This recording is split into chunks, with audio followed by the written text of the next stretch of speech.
वो इन्फ्लेम्ड हो जाते हैं या फिर थिकन हो जाते हैं, कुछ स्वेलिंग आ जाती है उनमें, तो उस वजह से एक कंडीशन कॉज हो जाती है जिसे कहते हैं कंधे का जाम होना। कुछ बेसिक जो मेन चीज़ें की जाती हैं, सबसे पहले तो रेंज ऑफ मोशंस करवाई जाती हैं, ठीक है, एंड देन स्ट्रेचिंग करवाई जाती है।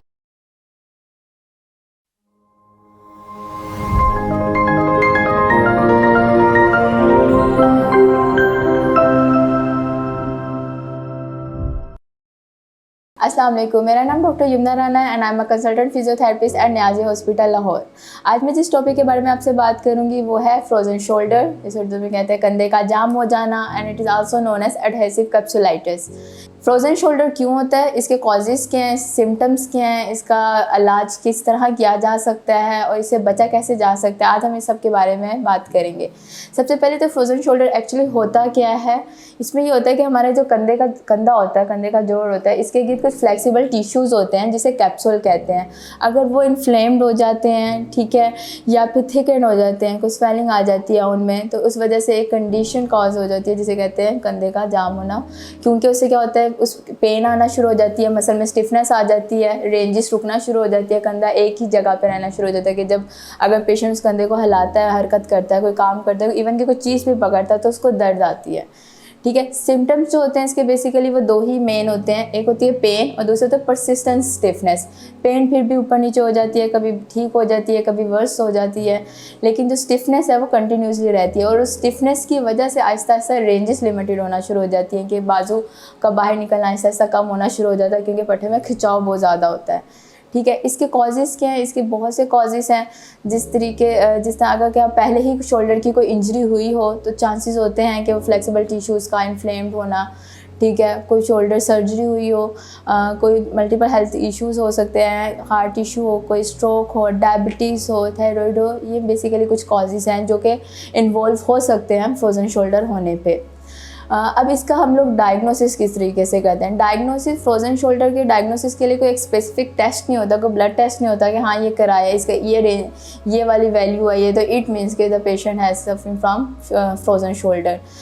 फ्रोजन शोल्डर की डायग्नोसिस के लिए असेसमेंट की जाती है, फिजिकल असेसमेंट की जाती है, रेंजेस चेक की जाती हैं कि रेंजेस शोल्डर की अबडक्शन और फ्लेक्शन की रेंजेस कितनी हैं, ठीक है, और उसके अकॉर्डिंगली फिर इसका ट्रीटमेंट प्लान बनाया जाता है। फ्रोजन शोल्डर की 4 स्टेजेस हैं, ठीक है, उनके बारे में बात करते हैं जिससे हमें पता चलता है कि हाँ इस टाइम जो मेरे पास पेशेंट आया है पेन और स्टिफनेस लेके अपने कंधे पे, वो किस स्टेज पे लाया करता है, एंड देन उस स्टेज के अकॉर्डिंग हम उसको ट्रीटमेंट प्लान देते हैं। यूजुअली ऐसा होता है कि स्टार्टिंग में समटाइम पेशेंट को हल्की हल्की पेन सी होती है लेकिन स्टिफनेस नहीं होती, वो समझता है कि शायद वैसे ही माइनर पेन है और उसकी प्रॉपर असेसमेंट नहीं कराता, जस्ट पेन किलर लेता रहता है और फिर ठीक हो जाता है, लेकिन आहिस्ता आहिस्ता ही वो पेन से स्टिफनेस स्टार्ट होना शुरू हो जाती है एंड देन रेंजेस लिमिटेड होना शुरू हो जाती है कि उसको आहिस्ता आहिस्ता उसको अपनी डेली एक्टिविटीज़ के काम, जैसे बहुत ही जो मेजर काम है, बाथिंग हो गया, ड्रेसिंग हो गया, स्लीपिंग हो गया, ड्राइविंग हो गया, ये सब कुछ करने में प्रॉब्लम्स आ रही होती हैं कि उसका ईजीली उसे कोई काम नहीं हो रहा होता। जो स्टेजेस हैं फ्रोजन शोल्डर की, सबसे पहले स्टेज आती है इन्फ्लेमेटरी स्टेज, जिसे स्टेज 1 कहते हैं कि वो यूजुअली उसमें क्या होता है कि बहुत ज़्यादा पेन आई होती है, पेन भी पेशेंट सफ़र कर रहा होता है, स्टिफनेस को भी कर रहा होता है, अंदर इन्फ्लेमेशन पूरी चल रही होती है और ऑलमोस्ट 0 से 3 मंथ्स तक का वो पीरियड होता है, ठीक है। सेकंड जो स्टेज है उसे कहते हैं फ्रीजिंग स्टेज, ठीक है, और वो 3 to 9 मंथ तक उसका स्टे होता है। उसमें पेशेंट को पेन बहुत ज़्यादा होती है, ठीक है, लेकिन स्टिफनेस इतनी नहीं होती, जस्ट पेन होती है और वो भी इस तरीके से कि अगर वो अपनी जो इफेक्टेड साइड की तरफ सोता है उठता है तो उसको माइल्ड सी पेन होती है एंड देन थोड़ा सा एक्टिविटी करता है कुछ कम हो जाती है, लेकिन स्टिफनेस की कंप्लेन इतनी ज़्यादा लेके नहीं आ रहा होता, लेकिन जो पेन है वो वर्स हो जाती है नाइट पे और इस तरह किसी भी एक्टिविटी करते हुए। जो फेज़ 2 होता है, स्टेज 3 होता है उसको कहते हैं फ्रोजन स्टेज। फ्रोजन स्टेज में क्या होता है कि पेन कम होना शुरू हो जाती है लेकिन स्टिफनेस अभी भी होती है, स्टिफनेस ख़त्म नहीं हो रही होती और वो उसकी डेली एक्टिविटीज़ के काम को स्टिफनेस बहुत ज़्यादा इफेक्ट कर रही होती है। पेन से ज़्यादा स्टिफनेस हमारी जो डेली एक्टिविटीज़ हैं उनको लिमिटेड कर देती हैं। एंड देन स्टेज 4 जिसे दैट इज़ थॉइंग, उसके में उस टाइम पे पेन जो सर पेशेंट है उसकी रेंजेस वापस आना शुरू हो जाती हैं, वो वापस बैक टू लाइफ आना शुरू हो जाता है, लेकिन ग्रेजुअली एकदम से रेंज बिल्कुल ठीक नहीं हो जाती, लेकिन आहिस्ता आहिस्ता जो